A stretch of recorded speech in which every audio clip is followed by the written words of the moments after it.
Itachi उचिया, जिसने अपने entire clan को खत्म कर दिया था एज वेल एज अपने बिलवेड वन को भी, जिसके चलते लोग इसको ट्रेटर बोलने लगे। तो ऐसे कैरेक्टर को क्यों ही हम फैंस पसंद करते हैं और क्यों इटाची इतना पॉपुलर है। नारुतो सीरीज के बिगनिंग में हमको पता चलता है कि इटाची ने 13 साल की एज में अपने पूरे क्लैन को खत्म कर दिया था, बट वो अपने भाई सास्के को जिंदा और अकेला छोड़ देता है और फिर एस रैंक क्रिमिनल ग्रुप को ज्वाइन कर लेता है, जिसका नाम द अकात्सुकी होता है। एंड इन सब से हमको पता चलता है कि वो एक्सट्रीमली पावरफुल और गिफ्टेड चाइल्ड है। वो 6 साल की एज में चुनिन बन जाता है और 10 की एज में जोनिन और 11 की एज में आनबू ज्वाइन कर लेता है। फिर 13 की एज में वो आनबू का कैप्टन भी बन जाता है। इटाची का फर्स्ट अपीयरेंस का रिजल्ट होता है कि वो काकाशी को 1 वीक के लिए हॉस्पिटल पहुंचा देता है और वो भी बस कुछ मिनटों में। सो इन सब से तुमको इतना तो पता चलता है कि Itachi is not a joke. और ये सब देख के हम व्यूअर्स को लगता है कि इटाची एक भयानक और क्रेजी कैरेक्टर है। प्लस उसका छोटा भाई कभी न खत्म होने वाली नफरत से उसका पीछा करता है उसको मारने के लिए, जो हम लोग को सही भी लगता है। But then you learn the truth. हमको पता चलता है कि इटाची जीनियस था, जो अपने एक्चुअल एज से भी ज्यादा मैच्योर था। इवन थर्ड होकागे सारुटोबी ने भी कहा था कि 7 साल की एज में इटाची का दिमाग एक होकागे जितना है। फिर इटाची का लाइफ को देख के हमको पता चलता है कि वो क्यों सबका फेवरेट कैरेक्टर है। बंदा लिटरली गुड कैरेक्टर है नारुतो सीरीज का, जिसने अपने इलाइट क्लैन को खत्म किया क्योंकि उसका क्लैन तख्ता पलट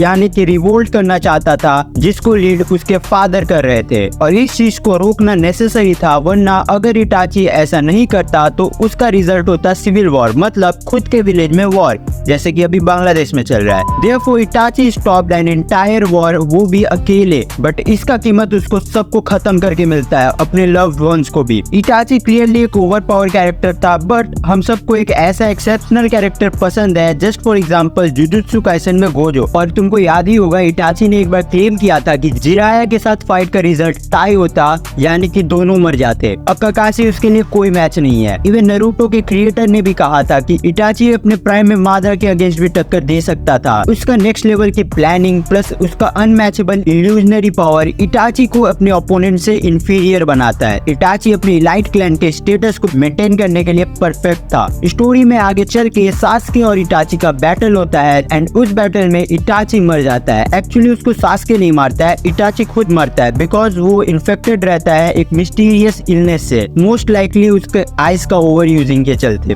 सैड पार्ट तो ये है कि हमने कभी इटाची के मैक्सिमम पोटेंशियल को देखा ही नहीं। और जब इटाची मर जाता है तो ओबिटो सास्के को इटाची का स्टोरी सुनाता है कि उसने क्यों अपने पूरे क्लैन को मारा, क्यों उसने अपने छोटे भाई को जिंदा छोड़ दिया और वो कितना टैलेंटेड एंड हार्ड वर्किंग था। और ये सारी बातें थर्ड होकागे को पता थी और थर्ड होकागे ने इटाची को प्रॉमिस किया था कि वो सास्के का ख्याल रखेंगे। इसीलिए थर्ड होकागे के मरने के बाद इटाची विलेज आता है सास्के को देखने कि सास्के का ध्यान रखा जा रहा है या नहीं। तो इन सब से तुमको समझ आ रहा होगा कि इटाची कितना स्ट्रॉन्ग है मेंटली भी और फिजिकली भी। इटाची ने अपना पूरा जिंदगी सैक्रिफाइसेस करते हुए बिताया, पहले अपने क्लैन को, फिर अपने रेपुटेशन को, फिर अपने प्यार को, बेसिकली एवरीथिंग। वो भी किसके लिए? अपने विलेज के लिए। प्लस उसने शैडोज में भी रह के विलेज को प्रोटेक्ट करना ही मेन पर्पस रखा। और मेरी मानो तो उसने थर्ड होकागे से भी ज्यादा काम किया है, मतलब in compare to third Hokage का सेकंड टर्म से। और तुम इतना सोचो कि उस बंदे ने अपने भाई को इतना मेंटली टॉर्चर किया कि Sasuke one of the strongest shinobi बन गया। मानता हूँ उसका मेथड थोड़ा गलत था, बट अल्टीमेटली उसको जो चाहिए था कि सास्के एक कैपेबल शिनोबी बने जो खुद को प्रोटेक्ट कर पाए, एंड उसको ये सब मिल गया। इवन इटाची और सास्के का फाइट एक टेस्ट था,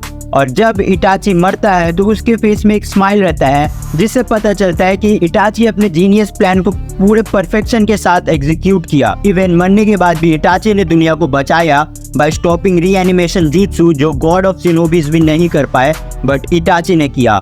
और जब इटाची रीएनिमेशन के बाद गायब होता है और उस समय सास्के उसके सामने खड़ा होता है, भाई वो सीन पूरा इमोशनल था और तुम पक्का उस सीन में रोए होगे, झूठ मत बोलना। और मेरे हिसाब से इटाची ने सब कुछ किया।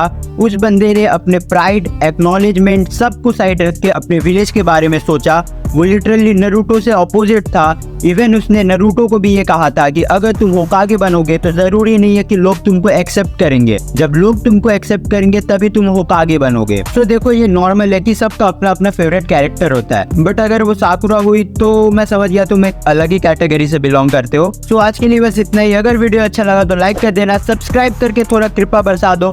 Thank you for watching. Sayonara.